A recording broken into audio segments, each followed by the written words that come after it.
Hi everyone, स्वागत है आप सभी का आज के इस वीडियो में। आज हम इस वीडियो में अपने चैप्टर नंबर 1 को डिस्कस कर रहे हैं और इस चैप्टर को शुरू करने से पहले कुछ 2-4 बातों के बारे में यहाँ पे डिस्कस करने वाले हैं हम लोग। तो यहाँ पे आप जो ये वीडियोस देखेंगे, जो अभी हमारा जो आज फर्स्ट चैप्टर है वो है टीचिंग का कॉन्सेप्ट, टीचिंग का नेचर और कैरेक्टरिस्टिक। तो नेचर, कैरेक्टरिस्टिक्स और बेसिक कॉन्सेप्ट्स को, डेफिनेशंस को आज हम इस वीडियो में कवर करने वाले हैं। ये वीडियो 2 पार्ट में भी आ सकता है, 1 पार्ट में भी आ सकता है, क्योंकि मैं चाहती हूँ कि आप लोग अगर कोई टॉपिक को पढ़ रहे हो, शुरू कर रहे हो, तो एक बार में बहुत सारा नहीं पढ़ना है एंड हम लोग इसको बहुत जल्दी भी नहीं करेंगे और बहुत धीरे भी नहीं करेंगे। सो मेरा प्रयास रहेगा कि हर एक कॉन्सेप्ट्स को मैं यहाँ पे क्लियर करूँ। आपको कोई भी डाउट होता है after this video you can also ask me and यहाँ पर हम साथ के साथ क्वेश्चंस को डील करेंगे। ठीक है, सो चलिए शुरू करते हैं आज की इस क्लास को हम लोग। एंड यस, एक चीज़ और है कि मैंने फोल्डर बना दिया है। जैसे आप अपना टीचिंग एप्टीट्यूड का जो सिलेबस देखते हो उसके अंदर जो आपके टॉपिक्स है, हर टॉपिक का मैंने फोल्डर बना दिया है। पीडीएफ का फोल्डर अलग है, आपका टेस्ट का फोल्डर आपको अलग दिखेगा। उसमें मैं टेस्ट अपकमिंग अपलोड करती रहूँगी, वीडियोस आपकी अपकमिंग आती रहेंगी। जो भी वीडियोस हैं आपके एग्जाम्स तक, सारी चीज़ें जो है वो यहाँ पे हम कवर करेंगे एंड सिलेबस को हम लोग बहुत ही ज़्यादा डिटेल्ड से देखने वाले हैं। तो मेरा काम है आपको कंटेंट देना है, आपका काम है मेहनत करना और इसको पढ़ना। ठीक है, तो चलिए फिर इसी के साथ हम आज की इस क्लास की शुरुआत कर लेते हैं। सबसे पहले टीचिंग के बारे में बात करेंगे हम लोग। टीचिंग क्या होता है, बेसिक्स आपको यहाँ पे इसके अंदर जानना है और डेफिनेशन से क्वेश्चन आता है। अगर आप टीचिंग का बेसिक जान जाएंगे तो जो आपके कैरेक्टरिस्टिक्स से क्वेश्चन आते हैं, जो आपका नेचर से क्वेश्चन आता है, तो you will be able to deal those questions. So in between जो भी हम यहाँ पे करेंगे, जो भी हम टॉपिक यहाँ पे डिस्कस करेंगे, साथ के साथ अगर लगेगा कोई ऐसी चीज़ है जो ज़्यादा ज़रूरी है जिसको समझना, उसको भी हम साथ के साथ डील करेंगे। तो देखो, मेजर आपका होता है कि आप अपना कॉन्सेप्ट को क्लियर करो। ठीक है, रटना कुछ नहीं है, हर चीज़ यहाँ पे कॉन्सेप्ट क्लैरिटी है। तो अगर आप मार्क्स लेना चाहते हैं इस सेक्शन में तो concept clarity is very important और यहाँ हम वही करने वाले हैं। ठीक है, सबसे पहले व्हाट इज टीचिंग। तो शिक्षण एक सामाजिक प्रक्रिया है जो मानवीय मूल्यों के विकास पर जोर देती है और इसकी सबसे महत्वपूर्ण विशेषता शिक्षक और विद्यार्थी के बीच प्रत्यक्ष वार्तालाप होता है। तो यहाँ से 2-4 चीजें निकल करके आती हैं। व्हाट इज टीचिंग, तो टीचिंग क्या है अगर हम इसको जनरल सेंस में देखें, so teaching is a process कैसा है, जो सोशल है, राइट, जो सामाजिक है, जिसकी सबसे इंपॉर्टेंट कैरेक्टरिस्टिक होती है कि एक टीचर और एक स्टूडेंट के बीच में जो लर्निंग का फैसिलिटेशन हो रहा है या फिर एक जो डायरेक्ट कन्वर्सेशन है, वही हमारा टीचिंग होता है। दूसरा है शिक्षण कोई मौलिक अवधारणा नहीं है, यानी कि ये कोई ऐसा ओरिजिनल कॉन्सेप्ट नहीं है। ये मानवीय और जो हमारा सामाजिक कारक है, यानी हमारे सोशल एंड हमारे जो सोशल और ह्यूमन फैक्टर है, उसका ये परिणाम होता है। It is a dynamic process, ये इंपॉर्टेंट है, राइट। टीचिंग क्या होता है, it is a dynamic process through which we expand both formal and informal learning experiences. यानी कि टीचिंग कैसा होता है, फॉर्मल भी होता है, इनफॉर्मल भी होता है और यहाँ पर इसको डायनामिक कहा गया है। डायनामिक का अर्थ होता है कि यहाँ पे कॉन्स्टेंटली इसमें चेंजेस आते रहते हैं। देयर इज़ अ फ्लेक्सिबिलिटी, जहाँ पे टीचर अपने मेथड्स में, अपने अप्रोच में या फिर करिकुलम में बदलाव को लाता है। इसीलिए इसको डायनामिक कहा जाता है। डायनामिक यानी जो एक्सपीरियंसेस हैं वो यहाँ पे हो रहा है, एक्सपेंड हो रहा है और कहीं ना कहीं गतिशीलता होती है, स्टैटिक नहीं होता है, राइट। उसके बाद शिक्षण को हमारे समाज में सकारात्मक बदलाव लाने के लिए एक विद्यालय उपकरण यानी कि एक स्कूल टूल के रूप में देखा जाता है। टीचिंग क्या है, एज अ टूल है जिसको हम स्कूल टूल बोल सकते हैं, जो कि बच्चों के अंदर पॉजिटिव चेंज को या सोसाइटी में एक पॉजिटिव चेंज को लाने का प्रयास यहाँ पे करता है। ठीक है, अगर हम वर्तमान शैक्षणिक परिवेश की, यानी हम अभी की बात करें, जो आपका मॉडर्न आपका जो यहाँ पे परिवेश है, उसमें टीचिंग का उद्देश्य सिर्फ रटना या बलपूर्वक मस्तिष्क में बिठाना नहीं होता है। इसका प्रमुख लक्ष्य विद्यार्थियों में अधिगम करके सीखने की गतिशीलता, यानी कि बेसिकली ये कह रहे हैं कि हम लर्निंग बाय डूइंग की बात करेंगे, हम गतिशीलता की बात करेंगे, हम यहाँ पे टेबुलर रसा की बात नहीं कर रहे, राइट। अगर यहाँ पे कहा जाए कि जो पुरानी शैक्षणिक प्रक्रिया थी, बेसिकली अगर हम ओल्ड शिक्षण प्रक्रिया की बात करें तो इसको बैंकिंग कॉन्सेप्ट कहा जाता था, राइट। आपने पढ़ा होगा बैंकिंग कॉन्सेप्ट क्या है। बैंकिंग एजुकेशन मतलब कि जहाँ पे पहले जो ओल्ड हमारा विचार था उसमें ये कहा जाता था कि शिक्षण जो है वो क्या है, एक ऐसा प्रोसेस है जहाँ पे एक टीचर एक स्टूडेंट के मस्तिष्क में सारी इंफॉर्मेशन को फिल कर रहा है। इसको बैंकिंग कॉन्सेप्ट ऑफ एजुकेशन बोला गया। तो ये ओल्ड अवधारणा है, राइट। टैबुला रसा का नाम याद रखना है। टैबुला रसा किसने दिया है? टैबुला रसा जॉन लॉक ने बोला कि भाई जो बच्चों का मस्तिष्क होता है वो खाली स्लेट होता है, एक खाली स्लेट है जिसपे शिक्षक कुछ भी लिख सकता है। यानी कि ये बात कर रहे हैं कि हम बच्चों के व्यवहार को बदल रहे हैं, शिक्षक यहाँ पे मेन है। अभी ये कॉन्सेप्ट क्या हो रहा है, शिक्षा का बदल रहा है। अभी शिक्षा को डायनेमिक कहा जाता है, सोशल कहा जाता है, ट्राइपोलर कहा जाता है, इंटरैक्टिव कहा जाता है। सो ये क्या थे आपके, these were some common important concepts, ठीक है। यहाँ से आप क्वेश्चन कैसे कर पाएंगे, जब आपको इनके जो कीवर्ड्स हैं वो आप समझ लेंगे, right. So just you need to now understand this keywords. जो ये कीवर्ड्स होते हैं यही आपको हेल्प करते हैं ऑप्शंस को पहचानने में, ठीक है। ओके, आगे बढ़ते हैं। अब देखो हम बात करेंगे डेफिनेशंस के बारे में। आपका टीचिंग से पहले भी डेफिनेशन से क्वेश्चन आया है और यहाँ से भी आपका आएगा। तो ये इंपॉर्टेंट कुछ डेफिनेशन है, इनको रटना नहीं है, अगेन इनको समझना है, ठीक है। और हम इसका जो प्रैक्टिस क्वेश्चन है, क्वेश्चन में यहाँ पे साथ के साथ इसके कराऊंगी जो आपके प्रीवियस ईयर है, लेकिन मैं एक इसका टेस्ट सीरीज भी बना दूंगी। जब ये टॉपिक हमारा कंप्लीट हो जाएगा तो I will upload a test as well, ठीक है। ओके, तो देखो सबसे पहली डेफिनेशन है V.O. स्मिथ की। तो स्मिथ ने बोला कि अधिगम को अभिप्रेरित करने वाली क्रिया शिक्षण है। अगर क्वेश्चन पूछा जाए कि लर्निंग को मोटिवेट करने वाला, अधिगम को अभिप्रेरित करने वाली क्रिया क्या होती है, शिक्षण होती है। किसकी डेफिनेशन है, स्मिथ की। दूसरा क्लार्क की डेफिनेशन है कि विद्यार्थी के व्यवहार में जो भी परिवर्तन लाने के लिए दी जाने वाली क्रिया होती है वो शिक्षण होती है। तो अगर हम बात करें कि चेंज इन द बिहेवियर, शिक्षण का दूसरा काम क्या है, बिहेवियर में चेंज लाना। यानी बिहेवियर में चेंज का मतलब क्या है, जहां पे बच्चे लर्न कर रहे हैं, तो this is also called learning, right. Learning करना ही क्या है, शिक्षण है। तो पहला था अधिगम को अभिप्रेरित करने की प्रक्रिया को शिक्षण कहते हैं, स्मिथ ने कहा। क्लार्क बोलते हैं कि व्यवहार को परिवर्तन किया जा रहा है। एंड रायबर्न की डेफिनेशन है कि शिक्षण एक ऐसा संबंध है जो बच्चे को अपनी सभी क्षमताओं के विकास में सहायता करता है। यानी it is a relationship which helps the child to develop all his powers. यानी सारे पावर्स की बात अगर हम करें कि बच्चों के अंदर imaginative power, critical thinking power, reasoning power सब कुछ आ रहा है, तो वो डेफिनेशन किसकी हो गई, रायबर्न की हो गई। So these were 3 definitions. अब एक क्वेश्चन आपका ये PYQ क्वेश्चन है जो आया था कि निम्नलिखित में से कौन से शिक्षण की परिभाषा इसे एक प्रक्रिया के रूप में बताती है जिसका उद्देश्य विद्यार्थी के व्यवहार में परिवर्तन को लाना है। तो अभी हमने देखा व्यवहार में परिवर्तन की बात कौन करते हैं, अगेन देख लेते हैं। स्मिथ ने बोला कि व्यवहार में परिवर्तन यानी लर्निंग की बात कर रहे हैं। सो यहाँ पर आंसर यहाँ पे क्या था, क्लार्क था, नॉट स्मिथ। स्मिथ का क्या है, जो अभिप्रेरित कर रही है। अगर व्यवहार में परिवर्तन पूछा जाएगा तो आंसर क्या बनेगा, Clark, option number B.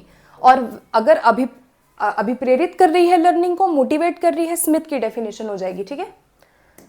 Okay, अगला डेफिनेशन आता है मॉरिसन का। तो मॉरिसन का काम भी बहुत ज्यादा रहा है और ये आपका इन्होंने अंडरस्टैंडिंग लेवल ऑफ टीचिंग भी दिया है। मॉरिसन ने कौन सी लेवल दी है, अंडरस्टैंडिंग लेवल ऑफ टीचिंग, जो कि हम नेक्स्ट क्लास में डिस्कस करेंगे। सारे लेवल्स ऑफ टीचिंग जो है वो भी आपको यहाँ पे पढ़ना है, ठीक है। सो इसको बात करेंगे आगे। तो ये बेसिकली कहते हैं कि जो टीचिंग है वो एक परिपक्व और कम परिपक्व व्यक्तित्व के बीच अंतरंग संपर्क है। ये इंपॉर्टेंट है, याद रखना, ये आ चुका है एग्जाम में, राइट। मॉरिसन की डेफिनेशन है कि it is an intimate contact है बिटवीन मोर मैच्योर पर्सनालिटी, जो कि कौन हुआ, टीचर हुआ, राइट। मोर मैच्योर पर्सनालिटी कौन है, टीचर है यहाँ पे। एंड लेस मैच्योर कौन हो गया यहाँ पे, स्टूडेंट हो गया। तो मॉरिसन कहते हैं कि एक ऐसा कॉन्टेक्ट, इंटीमेट कॉन्टेक्ट यानी बहुत ही घनिष्ठ संबंध होना या पॉजिटिव रिलेशनशिप अगर है मोर मैच्योर एंड लेस मैच्योर में, वो ही टीचिंग होता है, ठीक है। अगला आपका था जैक्सन की परिभाषा, जैक्सन का भी आया है पेपर में। ये क्या है कि दो या दो से अधिक व्यक्तियों के बीच आमने सामने का संपर्क क्या होता है, शिक्षण होता है। अगर हम फेस टू फेस इंटरेक्शन कर रहे हैं, फेस टू फेस इंटरेक्शन यहाँ पे दो या दो से ज्यादा लोगों के बीच में हो रहा है या स्टूडेंट्स या टीचर के बीच में हो रहा है, उसी को टीचिंग कहते हैं, राइट।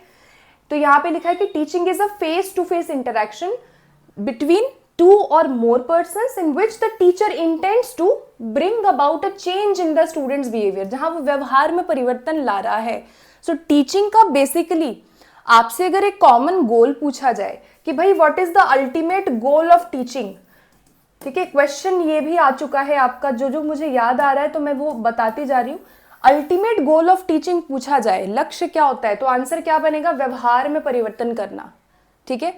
जो इंटेंडेड लर्निंग आउटकम है उसको देखना और व्यवहार में परिवर्तन लाना सबसे इंपॉर्टेंट गोल होता है टीचिंग का, यानी लर्निंग करवाना होता है, ठीक है।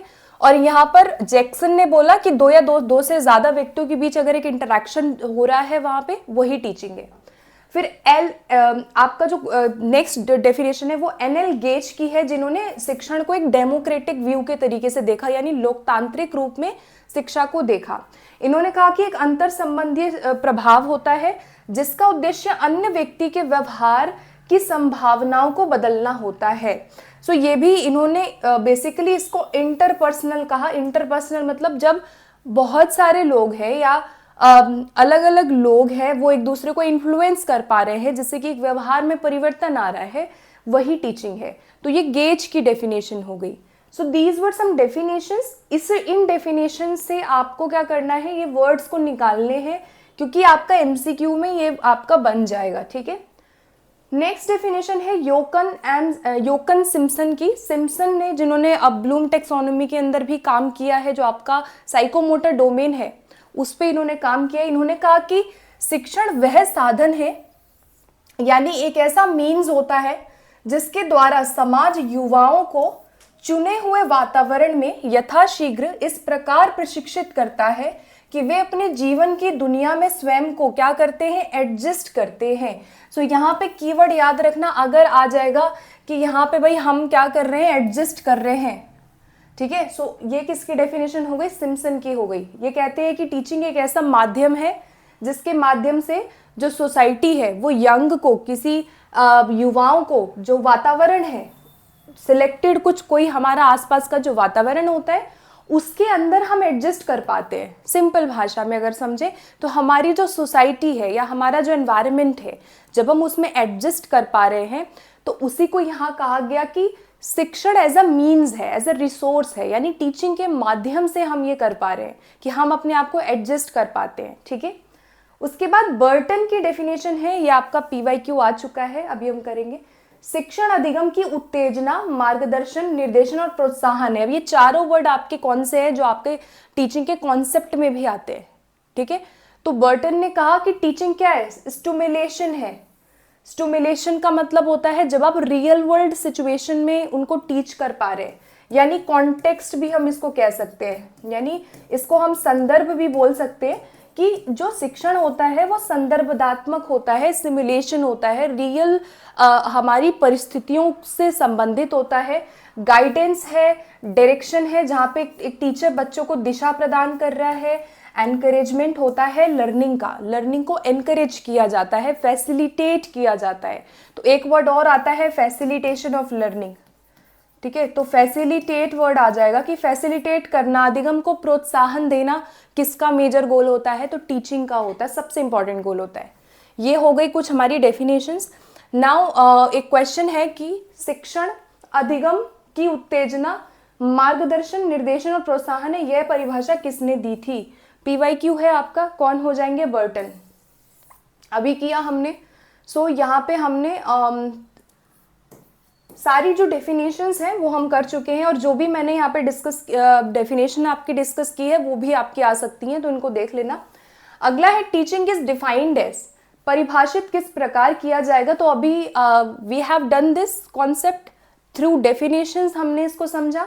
तो देखो आपका शिक्षण में होता तो ये सारा है, राइट, कोई भी गलत ऑप्शन नहीं है, but we have to select the most apt answer.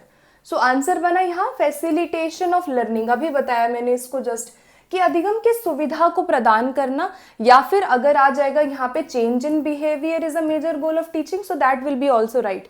ठीक है, तो चेंज इन बिहेवियर, व्यवहार में अगर हम कोई भी परिवर्तन को ला रहे हैं अधिगम में, या फिर जो हमारे इंटेंडेड आउटकम है, ठीक है, इंटेंडेड जो हमारे ऑब्जेक्टिव्स होते हैं, इंटेंडेड ऑब्जेक्टिव्स को क्या करना, पाना, जो हमारे इंटेंडेड यानी जो हम प्राप्त करना चाहते हैं उन उद्देश्यों को, जब हम उनकी पूर्ति कर लेते हैं, वो भी टीचिंग का पार्ट होता है। ठीक है, तो चेंज इन बिहेवियर लाना या फैसिलिटेट करना लर्निंग को is a major goal of teaching. Okay, now we will focus on teaching and instruction. एक आपका क्वेश्चन यहाँ पे बनता है जब हम कॉन्सेप्ट करते हैं, तो कॉन्सेप्ट के अंदर, तो सबसे पहले इसको देख लेते हैं एक बारी। टीचिंग की अगर हम परिभाषा की बात करें, पहले शिक्षण की बात कर लेते हैं। शिक्षण क्या है? एक ब्रॉडर प्रोसेस है, राइट, एक व्यापक प्रक्रिया है। लेकिन अगर मैं निर्देशन की बात करूं, निर्देशन क्या है? नैरो है, यानी बहुत सीमित है, संकीर्ण है, सीमित है। क्यों है? अब इसमें रीजन क्या है, दोनों में क्या अंतर है, इसको देखते हैं। तो जब हम टीचिंग की बात करते हैं ना, टीचिंग में बहुत सारी चीजें आती है, केवल पढ़ाना नहीं है, right. It is not only limited to giving content, और it is not related to only your syllabus. आपका टीचिंग जो होता है उसके अंदर मार्गदर्शन देना, मूल्य या कौशल या समग्र विकास करना शामिल है। होलिस्टिक हम बात करते हैं, अगर हम असेसमेंट भी कर रहे हैं या अगर हम इवैल्यूएशन कर रहे हैं, ओवरऑल की बात करते हैं, सब कुछ आता है इसके अंदर, राइट। लेकिन जो आपका इंस्ट्रक्शन है वो केवल आपके विषय वस्तु को व्यवस्थित रूप से प्रस्तुत करने पे होता है। मतलब जो आप विषय वस्तु बच्चों तक पहुंचा रहे हैं, यानी जो भी आपका टॉपिक है, राइट, उसको सिस्टमैटिकली जब हम डिलीवर कर रहे हैं, आप केवल कंटेंट को डिलीवर अगर आप कर पा रहे हो, वो आपका इंस्ट्रक्शन प्रोसेस है। जैसे हम लेसन प्लान बनाते हैं, और लेसन प्लान बनाने के बाद आप क्या कर रहे हैं, उसको क्लासरूम में प्रेजेंट कर रहे हैं। आपने उसको प्रेजेंट किया, आपने उसको प्रॉपरली वो जो कंटेंट था, जो भी आपका मान लो टॉपिक था, कंटेंट यानी जो आप उनको बताना चाह रहे हो, जो आपका सिलेबस का पार्ट है, जब आप उसको सिस्टमैटिकली प्रस्तुत कर देते हैं, उस पर फोकस्ड होता है हमारा इंस्ट्रक्शन प्रोसेस। ठीक है, तो टीचिंग क्या है? बहुत वाइड है, बट इंस्ट्रक्शन क्या है? बहुत नैरो है। फोकस की बात करें तो टीचिंग क्या है? लर्नर सेंटर्ड ज्यादा होता है। बच्चों की नीड्स, बच्चों के लेवल या बच्चों के क्रिएटिविटी पे आधारित है, क्यूरियोसिटी की बात हम कर रहे हैं। इंस्ट्रक्शन कैसा है? जो केवल आपके सब्जेक्ट को सेंटर में रखता है। जैसे साइंस पढ़ाना है, या मुझे मैथ्स पढ़ाना है, या हिंदी में कुछ पढ़ाना है, उसके अंदर मेरा फोकस केवल ये रहेगा कि मैं कैसे कंटेंट को दे दूं। तो कंटेंट को देना, या सब्जेक्ट में जब हम स्ट्रक्चर, शुद्धता, स्पष्टता की बात करते हैं कि किसी भी कंटेंट को कितना क्लियर मैं बता रही हूँ, किसी कंटेंट को कितना मैं वहाँ पे एज अ होल वहाँ पे डिस्कस कर रही हूँ, वो आपका इंस्ट्रक्शन का पार्ट है। उसके बाद टीचिंग क्या है? इंटरैक्टिव होता है, ये याद रखना। जो सहभागिता है, इसके अंदर क्वेश्चनिंग है, आए दिन डेली बेसिस पे यहाँ पे डिस्कशन चलता रहता है, राइट। तो ओवरऑल प्रोसेस है। लेकिन जो इंस्ट्रक्शन होता है, वहाँ पे आप स्टेप बाय स्टेप डिलीवरी करते हो।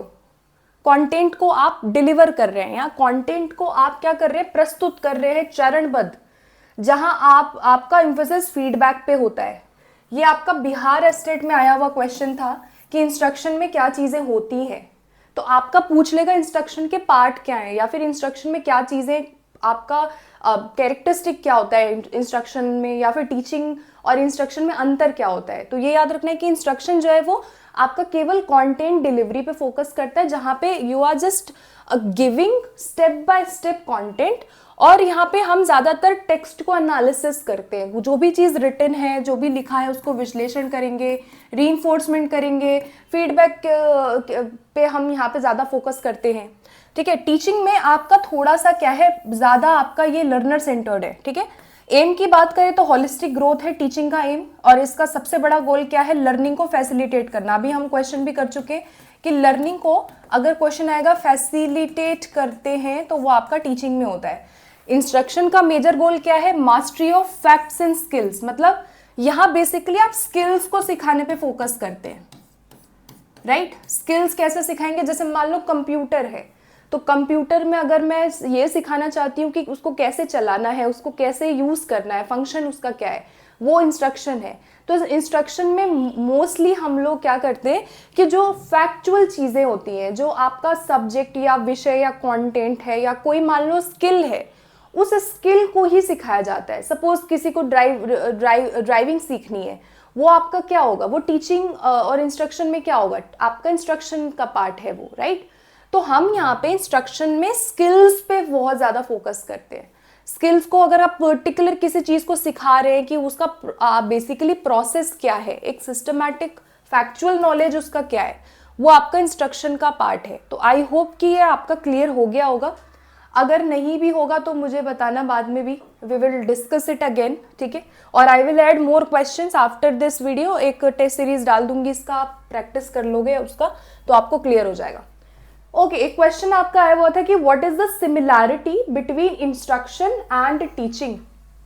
देखो, अगर सिमिलैरिटी पूछ रहा है, ठीक है, तो सिमिलैरिटी के अंदर दोनों छात्र केंद्रित है क्या? हमने ये देखा नहीं। एक आपका क्या था? टीचिंग क्या था? आपका लर्नर सेंटर था, और ये आपका क्या था? जो आपका सब्जेक्ट सेंटर था। तो स्टूडेंट सेंट्रिक तो साथ दोनों नहीं हुए, एक ही है। टीचिंग क्या है? आपका स्टूडेंट सेंटर है। दूसरा क्या है? दोनों विषय केंद्रित है। ये बात भी क्या हो गई? गलत हो गई, ठीक है? उसके बाद दोनों में विशेष जोर दिया जाता है प्रतिक्रिया, पुनः पुष्टि और विश्लेषण पर। तो यहाँ पे आंसर क्या बना इसमें? ये सिमिलैरिटी दोनों में हो सकती है कि दोनों में हम जो एम्फेसिस दे रहे हैं वो बेसिकली फीडबैक पे, रीइंफोर्समेंट पे, टेक्स्ट एनालिसिस पे दे रहे हैं। हालांकि यहाँ पे जो हमने डिस्कस किया है वो हमने इसके अंदर डिस्कस किया है, राइट? आपका जो इंस्ट्रक्शन है। लेकिन एक और बात याद रखना कि जो इंस्ट्रक्शन होता है अगर इन केस डाउट हो अभी भी, तो जो निर्देशन होता है वो बेसिकली आपका पार्ट होता है टीचिंग का, right? Part of teaching, it is a part of teaching, इसीलिए आंसर सी करेक्ट है। It is a part of teaching. ये सिमिलैरिटी है दोनों में, ठीक है? इसीलिए इसका आंसर जो है वो आपका जो ऑप्शन नंबर यहाँ पर सी है वो करेक्ट होगा। सो निर्देशन जो है, instruction is a part of teaching, क्यों होगा? एक बार और देखते हैं। जैसे टीचिंग में आप ओवरऑल की बात कर रहे थे, राइट? बट इंस्ट्रक्शन क्या है? ये भी क्या है? टीचिंग का ही पार्ट है। अब हम लेसन प्लान बना रहे हैं, मुझे कोई कंटेंट बताना है, मुझे कोई मान लो स्किल सिखानी है, मुझे मान लो लैंग्वेज स्किल सिखानी है, या मुझे कोई भी स्किल सिखानी है, मुझे स्टेप बाय स्टेप चैप्टर को डिलीवर करना है, राइट? लेसन प्लान में हम क्या क्या करते हैं कि चैप्टर को हम लेसन प्लान में डिलीवर करते हैं। तो ये क्या है? टीचिंग का ही तो पार्ट है। टीचिंग क्या है? टीचिंग ब्रॉड है, टीचिंग ओवरऑल है, लेकिन instruction is just a part of teaching. Teaching instruction का पार्ट नहीं है, इंस्ट्रक्शन यानी ये इसका पार्ट है। तो आई होप अब क्लियर हो गया होगा ये वाला प्रश्न। तो यहां आंसर हमारा सी जाएगा, ठीक है? दोनों में ये सिमिलैरिटी आपकी हो सकती है। अगला है टीचिंग, ट्रेनिंग और कंडीशनिंग से इस मायने में भिन्न है कि ये प्रोत्साहित करता है। टीचिंग जो होता है वो हमारे ट्रेनिंग से और हमारे कंडीशनिंग से अलग होता है। तो कंडीशनिंग बेसिकली क्या होता है? जो आपका स्टिमुलस रिस्पॉन्स के बीच में जो एक हमारा संबंध बन रहा है, राइट? एक आपका कनेक्शन बन रहा है, या एक एसोसिएशन की बात हम यहाँ पे करते हैं। जो हमारा उद्दीपक है और जो हमारी अनुक्रिया होती है उसके बीच में क्या है? जो एक कनेक्शन है, वो कंडीशनिंग होता है आपका। ट्रेनिंग क्या है? जहां हम केवल एक स्किल सेट की बात कर रहे हैं, राइट? लेकिन टीचिंग दोनों से अलग होता है। क्यों? क्योंकि ये हमारे क्रिटिकल थिंकिंग को फोकस करता है। तो आंसर इसका क्या था? बी। ओके, अगला आता है शिक्षण के मुख्य पक्ष। अब हम बात करने वाले हैं, एक आपका टॉपिक पूछा जाता है कि मेन एस्पेक्ट्स और वेरिएबल्स ऑफ टीचिंग। इंपॉर्टेंट है वेरिएबल्स को समझ लेना। एंड रिक्वायरमेंट्स ऑफ टीचिंग, अगर आपका क्वेश्चन आएगा कि what are the requirements of teaching, तो देयर आर मेनी रिक्वायरमेंट्स, लेकिन मेजर जो होता है जिसके अंदर आपके वेरिएबल्स आ जाते हैं या फिर हमारे मेजर एस्पेक्ट आते हैं हमारे टीचिंग के। तो आइए एक एक करके इनको बात करते हैं। देखो सबसे पहले हमारे मेन एस्पेक्ट्स में या फिर वेरिएबल्स की बात करें, जो हमारे चर होते हैं शिक्षण के, तो शिक्षण के हमारे जो बेसिक चर होते हैं, वेरिएबल्स मतलब आपके जो चर हैं, ठीक है, ये क्या होते हैं इसको बात करते हैं। सो पहला चर आपका है जिसको कहते हैं इंडिपेंडेंट वेरिएबल। इंडिपेंडेंट वेरिएबल मतलब ऐसा चर जो स्वतंत्र है, राइट। जैसे कि टीचर कौन होता है शिक्षण की प्रक्रिया में, एक इंडिपेंडेंट वेरिएबल होता है जो कि सारी चीजें प्रक्रिया को ऑर्गेनाइज करना, राइट। टीचर का मेजर काम होता है, वो क्या करता है यहाँ पे सारी चीजों को यहाँ पे ऑर्गेनाइज करता है। तो ऑर्गेनाइज करता है सिस्टमैटिकली सारी चीजों को सिस्टम से, और व्यवहार में परिवर्तन लाने का काम कौन करता है, टीचर कर रहा है। बिहेवियर को शेप करने का काम टीचर कर रहा है। तो टीचर सारी चीजों का करता धरता है यहाँ पे, इसीलिए इसको इंडिपेंडेंट कहा जाता है क्योंकि ये स्वतंत्र है। और आपका जो इंडिपेंडेंट वेरिएबल है वो बेसिकली आपके डिपेंडेंट वेरिएबल है उसको प्रभावित करता है कहीं ना कहीं। आगे बात करेंगे, पहले ये समझ लो कि शिक्षक को इंडिपेंडेंट वेरिएबल क्यों कहा जाता है, राइट। तो इंडिपेंडेंट वेरिएबल वो वेरिएबल है जो एक बेसिकली कॉज का काम करता है, इसको हम कारण के रूप में भी समझ सकते हैं। जैसे टीचर अगर यहाँ पे टीचिंग ऑब्जेक्टिव्स को डिटरमाइन करेगा तो फर्क किस पे पड़ेगा, हमारे किसके ऑब्जेक्टिव्स को फुलफिल करेगा, स्टूडेंट्स की लर्निंग के ऑब्जेक्टिव्स को फुलफिल करेगा, राइट। तो इसीलिए ये इंडिपेंडेंट है जो कि कॉज है डिपेंडेंट वेरिएबल पे। सो ये क्या करता है, टीचर का काम यहाँ पे भूमिका क्या होती है, ऑब्जेक्टिव्स को सेट करना। दूसरा, इंस्ट्रक्शन कंटेंट को सिलेक्ट करना, यानी अधिगम की सामग्री का चयन कौन करता है, टीचर करता है कि क्या पढ़ाएगा, कैसे पढ़ाएगा। उसके बाद यहाँ पे इफेक्टिव टीचिंग स्ट्रैटेजीज को सेट करता है, रणनीति सेट करता है। यहाँ पे टीचर के जो एक्शन होते हैं वो इंडिपेंडेंट होते हैं और कॉज ऑफ लर्निंग होते हैं। अभी मैंने बताया कि जो लर्निंग का कॉज है ना, जो कारण है वही इंडिपेंडेंट वेरिएबल है यहाँ पे। तो शिक्षक की क्रियाएं स्वतंत्र होती है, वो किसी से प्रभावित नहीं हो रहा है वहां पे। अधिगम के होने का मुख्य कारण यही होता है, इसीलिए इस वेरिएबल को इंडिपेंडेंट कहा जाता है जो कि टीचर होता है। तो क्वेश्चन आ जाएगा कि इंडिपेंडेंट वेरिएबल क्या होता है, टीचर का रोल आ जाएगा कि क्या रोल होता है उसका, ठीक है। उसके बाद दूसरा होता है आश्रित चर, जिसको डिपेंडेंट वेरिएबल कहते हैं, यानी जिसको हम माप सकते हैं। इसको बेसिकली आप माप सकते हो, मेजर कर सकते हो, बच्चों की लर्निंग को, उनके व्यवहार को मापा जा सकता है, राइट। तो ये बेसिकली आपका क्या है, जहां पे स्टूडेंट कौन होता है, डिपेंडेंट होता है, because there learning, behaviour and overall development depend on the teachers action and the curriculum. यहाँ पे साफ तौर पे यही बोला गया है कि जो उनका अधिगम है, व्यवहार में परिवर्तन है, वो पूर्णतः ये निर्भर करता है शिक्षक की क्रियाओं पर। शिक्षक जैसा ऑर्गेनाइज करेगा वो वैसे सीखेंगे। अगर शिक्षक ने ये सोचा है कि वो टीचर सेंटर्ड से पढ़ाएगा तो बच्चों का व्यवहार भी उस तरीके से बदलेगा। अगर टीचर ने सोचा है कि वो सब्जेक्ट सेंटर्ड से पढ़ाएगा तो उसके अकॉर्डिंग ही लर्निंग के ऑब्जेक्टिव्स को सेट किया जाएगा और बच्चे उस अकॉर्डिंग ही सीखेंगे। यानी कि ये आपका डिपेंडेंट वेरिएबल है जिसको बाद में मापा जाता है। जैसे हम लास्ट में इवैल्यूएशन करते हैं या हम टेस्ट ले लेते हैं तो इसको आप माप सकते हैं, राइट। तो यहाँ भूमिका क्या होगी, यहाँ पे बच्चों की ज्ञान को अर्जित करना। तो ज्ञान प्राप्त करते हैं यहाँ पे जो स्टूडेंट्स हैं, तो ये कहीं ना कहीं आश्रित होते हैं शिक्षक के ऊपर। यहाँ पे टीचर के इंस्ट्रक्शंस को फॉलो करते हैं, जैसा जैसा वो निर्देश देता है वैसे वैसा स्टूडेंट फॉलो करते हैं। यहाँ पे डिजायर्ड चेंज आता है बिहेवियर में, ये इंपॉर्टेंट है। तो टीचर का मेजर फंक्शन होता है टू चेंज इन बिहेवियर जो डिजायर्ड है, जिसको हम इंटेंडेड भी बोलते हैं। तो यहाँ एक वर्ड आया डिजायर्ड, जो मतलब वो चाहता है, ठीक है। वांछित, जो कि वांछित है, जो आपने डिसाइड किया है, वो आपके डिजायर्ड, आपके एम्स हो सकते हैं या डिजायर्ड चेंजेस हो सकते हैं, ठीक है। इसको हम क्या बोलते हैं, इंटेंडेड भी बोलते हैं। तो इंटेंडेड हमारे जो आउटकम है, इसको इंटेंडेड आउटकम भी बोलते हैं।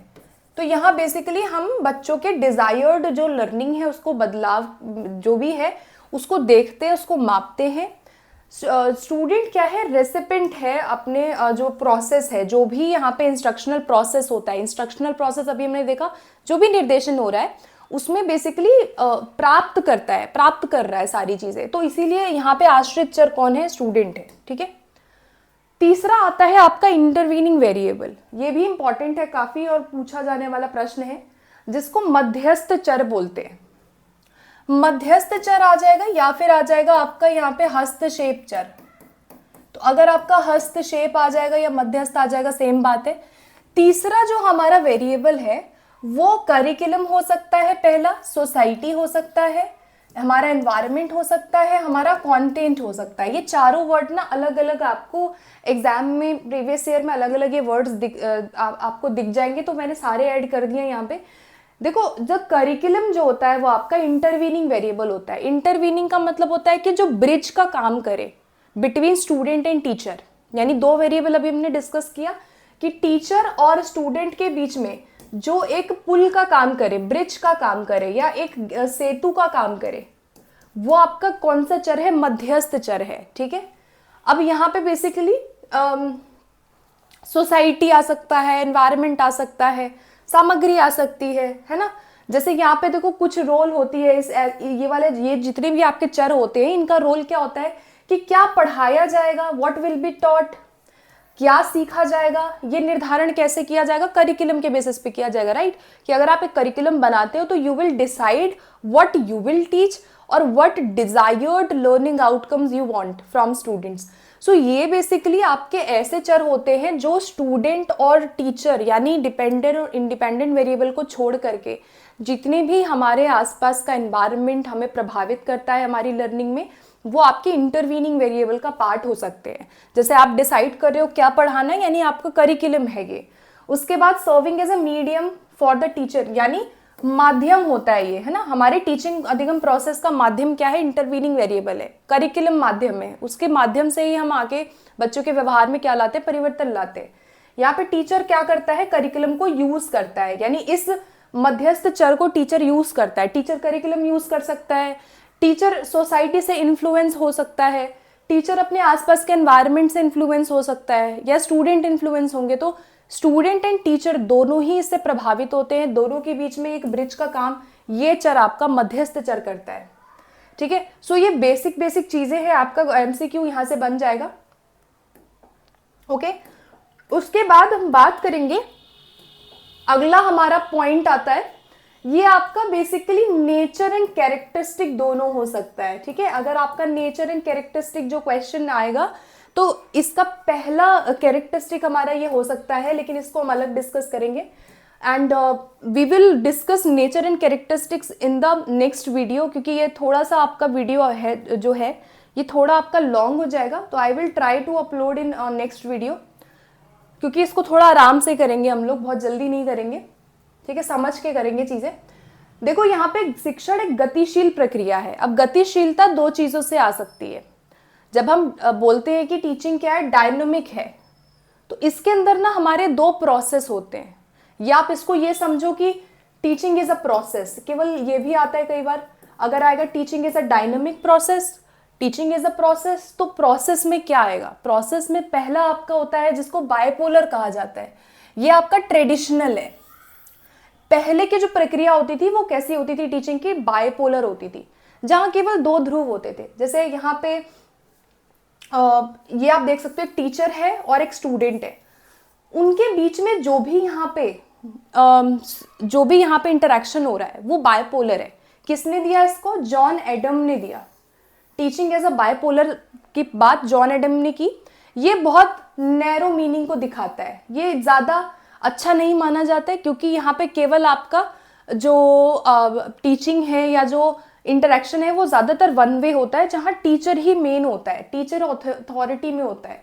तो इसीलिए इसको बहुत ज्यादा अच्छा नहीं माना गया। और बाद में आपका ट्राइपोलर आया। पहले बाइपोलर किसने दिया? नाम याद रख लो, जॉन एडम्स इसके वो है, प्रोपाउंडर है, जो कि केवल शिक्षक और टीचर पोल की बात करते कि दो हमारे ध्रुव है केवल। ठीक है, और कोई ध्रुव नहीं है। सोसाइटी करिकुलम की बात इन्होंने नहीं की।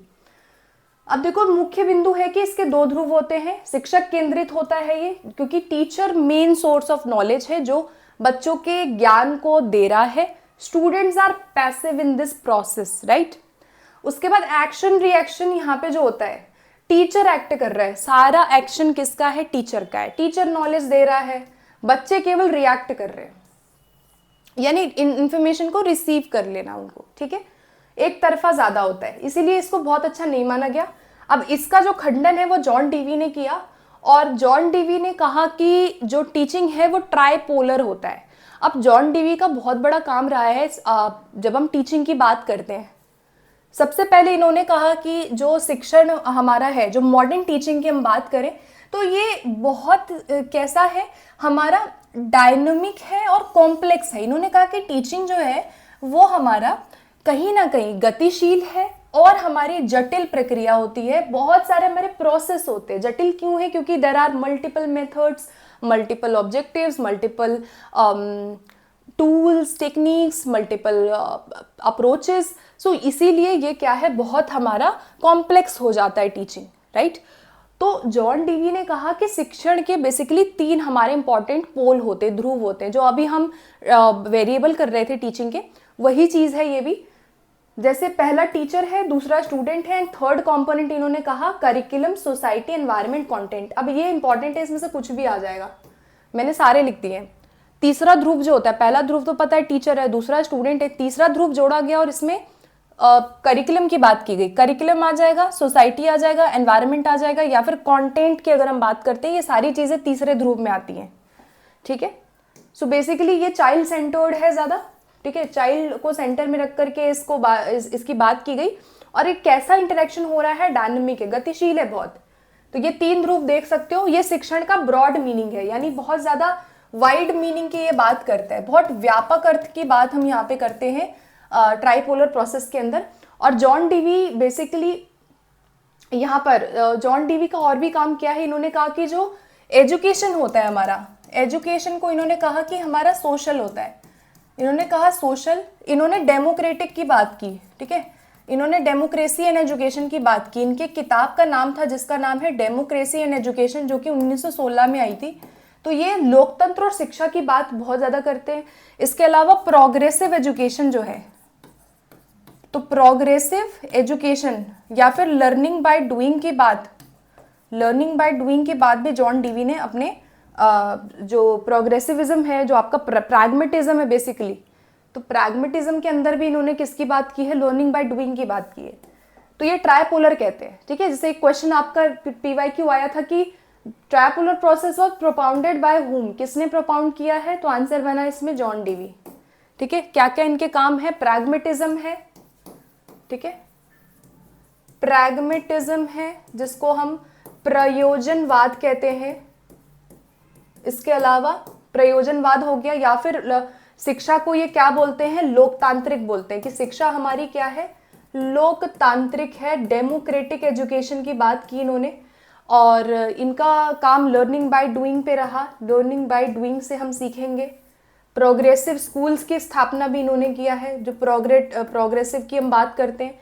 इसके अलावा एक्सपीरियंशियल लर्निंग जो है, इसको इसके ये समर्थक रहे हैं। तो एक्सपीरियंस से सीखना, प्रैग्मेटिज्म से सीखना, ये सब इनकी ये बात करते हैं, ठीक है। उसके बाद देखो एक क्वेश्चन था कि the tripolar process of education, the third vertex adds another dimension to the bipolar, which of the other dimension. ये कह रहे कि जो द्विध्रुवीय है उसमें तीसरी भुजा को जोड़ा गया बाद में। पीवाईक्यू है, DSSB में आया हुआ प्रश्न है, आपके में भी आ सकता है क्वेश्चन। देखो आप किसी भी बोर्ड का क्वेश्चन उठा के देखते हैं, अगर आपका वो टॉपिक है उसमें जो आपके प्रश्न आए हैं तो वो करना बहुत ज़रूरी होता है। तो इसीलिए मैं जो भी हमारा सेशन होगा उसमें बीच बीच में क्वेश्चन हम ऐड करेंगे, so that you will get an idea कि what kind of question have asked previously, ठीक है। सो यहाँ तीसरा पोल क्या था, हमारा एनवायरनमेंट था। अब देखो यहाँ एनवायरनमेंट भी आ सकता है, यहाँ एनवायरनमेंट आ गया, या फिर आ जाएगा करिकुलम, ठीक है, अभी हमने डिस्कस किया। आ जाएगा सोसाइटी तो भी सही है, कंटेंट आ जाएगा तो भी सही है। कई बार आपको अलग अलग दिख जाएगा, हर एग्जाम में ना अलग अलग वर्ड कभी कभी आ जाता है, तो ये सारे वर्ड सही हो सकते हैं। द्विध्रुवीय प्रक्रिया का विचार किसने रखा है, बाइपोलर प्रोसेस किसने दिया, तो आंसर क्या बना, जॉन एडम्स, ऑप्शन बी, ठीक है। अच्छा यहाँ पे दो तीन लोग जो आए हैं, अरबिंदो ने इंटीग्रल एजुकेशन की बात की है, ठीक है। अगर पूछा जाए कि आंतरिक शिक्षा की बात कौन करते हैं, कि इंटरनल एजुकेशन, तो आंतरिक शिक्षा की बात की है अरबिंदो ने, ठीक है। और विवेकानंद क्या कहते हैं कि शिक्षा जो है वो प्रिपरेशन फॉर लाइफ है। इसके अलावा जॉन डीवी भी इस बात को कहते हैं। और जॉन डीवी कहते हैं कि जो स्कूल होता है वो सोसाइटी का क्या है, लघु रूप है, राइट। स्कूल जो है वो मिनिएचर होता है, मिनिएचर ऑफ सोसाइटी। तो ये बेसिक कॉन्सेप्ट्स हैं, साथ के साथ याद रखने। ओके सो गाइज, ये हमारा जो नेक्स्ट है नेचर एंड कैरेक्टरिस्टिक, इसको हम अगले पार्ट में करेंगे, बिकॉज एक पार्ट में पॉसिबल नहीं हो पाएगा इसको करना, क्योंकि काफी सारे नेचर है, उसके कैरेक्टरिस्टिक्स है। So we will discuss this in detail. I want कि मैं इसको डिटेल से ही अच्छे से कराऊं। So we will discuss this in next video and PDF आपको ये खत्म हो जाएगा तो पूरा जो पीडीएफ है वो आपका अलग फोल्डर बना दिया है, उसमें पीडीएफ आप चेकआउट कर लेना, बाद में मैं डाल दूंगी आफ्टर फिनिशिंग दिस क्लास।